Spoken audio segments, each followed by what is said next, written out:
అధ్యక్ష మీరు అడిగిన ప్రశ్న చూసి దానికి సప్లిమెంటరీ అడగండి. ఇందులో ప్యాలెస్ లో సోకుల కోసం 120 కోట్లు ఖర్చు పెట్టారు అధ్యక్ష. సోకుల కోసం 120 కోట్లు ఖర్చు పెట్టారు.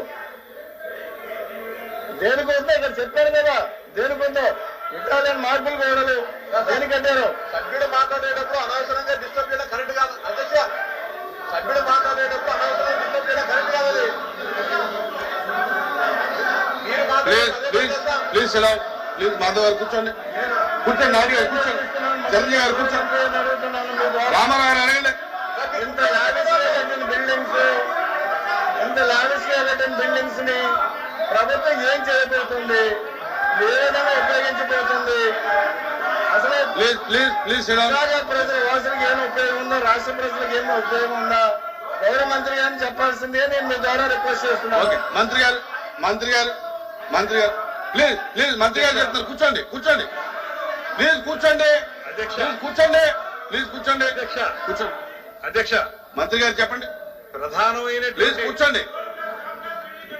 ప్రధానమైనటువంటి సమస్య ఉత్పన్నమైన దానికి కారణం వారు అడిగిన ప్రకారంగా ఏదైతే దేనికోసం అయితే కేటాయించబడిందో దానికి భిన్నంగా అక్కడ ఉన్నటువంటి కొండలు మరియు నీటి వనరుల విషయంలో స్థానిక ప్రజల అనుమతి లేకుండానే భూ వినియోగ మార్పిడి జరిగిందనేది ప్రధానమైన సమస్య. అదేవిధంగా ఋషికొండకి అపారమైన నష్టం కలిగించారని ఇక్కడ అధ్యక్ష విశాఖపట్నం ఋషికొండ బీచ్ అనేది అది పూర్తిగా మనకి బ్లూ ఫ్లాగ్ బీచ్ అధ్యక్ష.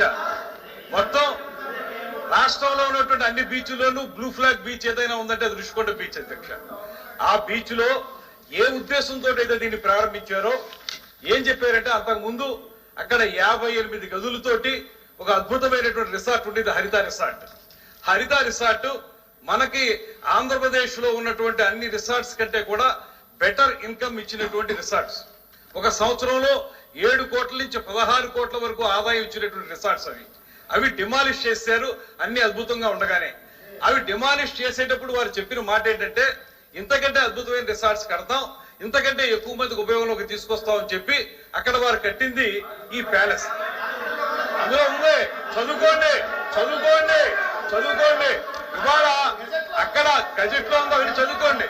వాళ్ళు చేసింది వాళ్ళు గదులు కడతామని చెప్పి చేసిన పని ఏంటి తెలుసా అధ్యక్ష? విజయనగరం బ్లాక్ అని కట్టారు. అందులో 3 బ్లాకులు అప్పటి ముఖ్యమంత్రి గారికి అప్పుడు వారి కుటుంబ సభ్యులకి ఏర్పడేలాగా. కళింగ బ్లాక్ అని కట్టారు, అందులో అఫీషియల్స్ కి. అదేవిధంగా గల్పతి బ్లాక్ అని కట్టారు, దాని తర్వాత వేంగి బ్లాక్ అని కట్టారు. ఇవన్నీ కూడా 7 బ్లాకులు కట్టి 7 బ్లాకుల్లో మొత్తం అన్ని కలిపి మనకు రూములలో వేడే మేము ప్రత్యక్షంగా చూసాం. డిప్యూటీ చీఫ్ మినిస్టర్ గారు చూశారు, ముఖ్యమంత్రి గారు చూశారు, మేము వెళ్ళి చూసాం. వీళ్ళు చెప్పిన మాట వాళ్ళు ఆ రోజున అప్లికేషన్ పెట్టినప్పుడు విని సావధానంగా వినండి. ఇప్పుడు అప్లికేషన్ పెట్టినప్పుడు వాళ్ళు చెప్పిన మాట దీన్ని బెటర్ రిసార్ట్ గా చేస్తామని చెప్పి చివరిలో ఒక జీవో ఇచ్చారు అధ్యక్ష. ఆ జీవో ఇచ్చినప్పుడు దీన్ని ముఖ్యమంత్రి గారి యొక్క నివాసం కోసం జీవో నెంబర్ కూడా చెప్పాను. రండి తీసుకుందాం. జీవో నెంబర్ లో చెప్పింది ముఖ్యమంత్రి గారికి నివాసం కోసం, క్యాంప్ ఆఫీస్ కోసం కట్టుకుంటామని చెప్పారు. అదే విధంగా మంత్రులు ఎవరైనా అక్కడికి వచ్చినప్పుడు ఉండడానికి కడతామని చెప్పారు. వచ్చిన ఒరిజినల్ అప్లికేషన్ లో ఏం చెప్పారు? మేము మంచి రిసార్ట్స్ కడతాం, ఇంతకంటే అద్భుతంగా చేస్తామని చెప్పి ఈ రకంగా చేశారు. ఇందులో మొత్తం అన్ని కలిపి వాళ్ళు ఖర్చు పెట్టింది 481 కోట్ల రూపాయలు ఖర్చు పెట్టి దీంట్లో బాత్ టబ్ ఉంది అధ్యక్ష 12 లక్షల రూపాయలు. అవి మొత్తం మీరు తీసుకుంటే లోపలికి వెళితే ఇంద్రభవనం అధ్యక్ష, ఇంద్రభవనం. మీరు నిజంగా జెన్యూన్ గా చెప్పిన ప్రకారం చేసుంటే ఎందుకు మీరు అందరినీ రానివ్వలేదు? మీకు ఆ రోజు ఒక సామెత ఉంది అధ్యక్ష, ఒక సామెత చెప్తాను. ఇది ఎంత వైలేషన్ అంటే స్పష్టంగా వైలేషన్ అధ్యక్ష.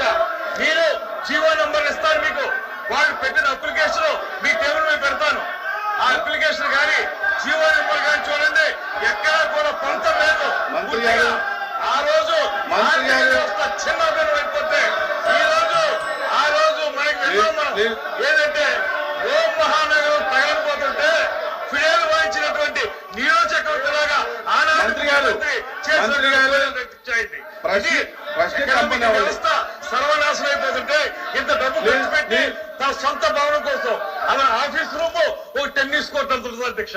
ఆయన ఆఫీస్ రూమ్ ఒక టెన్నిస్ కోర్ట్ అంత ఉంటుంది.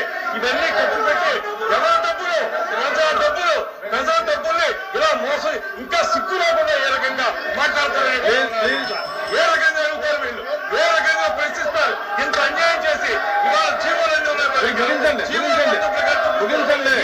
పెడతాను నేను. వాళ్ళు చూసుకుని చదువుకోనండి, సమాధానం చెప్పుకోనండి. ఇంత అన్యాయం చేస్తుంటే ప్రజాధనాన్ని తోచుకు తింటుంటే ఇందులో ఎవరి ఇంట్లోకి ఎంత డబ్బు అంత డబ్బు తీసుకుని వాళ్ళు చేయడం కరెక్ట్? ఒక్క జీవో చూడండి, మొత్తం జీవో చూడండి, జీవో చూసుకోండి. మంత్రి గారు ప్లీజ్ ప్లీజ్ ప్లీజ్ బాధపడతారు సార్, తెలుస్తారు నిజాలు. అధ్యక్ష please please please please please please మంత్రి గారు కూర్చోండి. I don't want to yield because they are telling wrong. మా దగ్గర పూర్తి డీటెయిల్స్ ఉన్నాయి, మా దగ్గర డీటెయిల్స్ ఉన్నాయి అధ్యక్ష. ఈ జీవో నెంబర్ కూడా ఇస్తాను నేను జీవో నెంబర్లు కూడా మీకు ఇస్తాను. జీవో నెంబర్లు కూడా చూసి మీరు చెప్పండి. I table all the GOs మీ దగ్గర పెడతాను నేను. సో రమ్మనండి. ఐ డోంట్ ఈల్డ్ అధ్యక్ష, I don't want to yield, I don't want to yield, I don't want to yield. మీరు ఇది తేల్చాలి. వాళ్ళు చెప్పేది అబద్ధమా, నేను చెప్పేది అబద్ధమా తేల్చండి అధ్యక్ష. అధ్యక్ష వాళ్ళు చెప్పింది అబద్ధమా, నేను చెప్పింది అబద్ధమా జీవో నెంబర్ చూపిస్తారు. రమ్మనండి, రమ్మనండి, ఓపెన్ డిబేట్ రమ్మనండి. వాళ్ళకి దమ్ముంటే ఓపెన్ డిబేట్ రమ్మనండి. ప్లీజ్ ప్లీజ్ దమ్ ప్లీజ్ ప్లీజ్ ప్లీజ్ మంత్రి గారు మంత్రి గారు మంత్రి గారు వినాలి వినాలి మంత్రి గారు వినాలి. ప్లీజ్ ప్లీజ్ ప్లీజ్ ప్లీజ్ మంత్రి గారు ఇక్కడ అడిగినటువంటి ప్రశ్న వేరు, ఇక్కడ అడిగినటువంటి ప్రశ్న వేరు, సబ్జెక్ట్ మాట్లాడుతున్నది వేరు. దానికి కావాలంటే వేరే డిబేట్ పెట్టుకోండి, దానికి కావాలంటే వేరే డిబేట్ పెట్టుకోండి, దానికి కావాలంటే వేరే డిబేట్ పెట్టుకోండి. ఇక్కడ అడిగినటువంటి ప్రశ్న వేరు, మీరు చెప్పేటటువంటి సమాధానం వేరు. ప్లీజ్ ప్లీజ్ ప్లీజ్ అచ్చెన్నాయుడు గారు మాట్లాడతారా? కూర్చో కూర్చో కూర్చో. అచ్చెన్నాయుడు గారు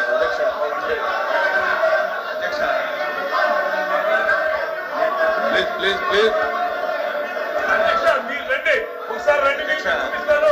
వాళ్ళు కూడా రమ్మనండి. ప్లీజ్ ప్లీజ్ కమిటీ వేయండి, వాళ్ళు కూడా తెలుసుకోమనండి, వాళ్ళు కూడా తెలుసుకోమనండి. అచ్చెన్నాయుడు గారు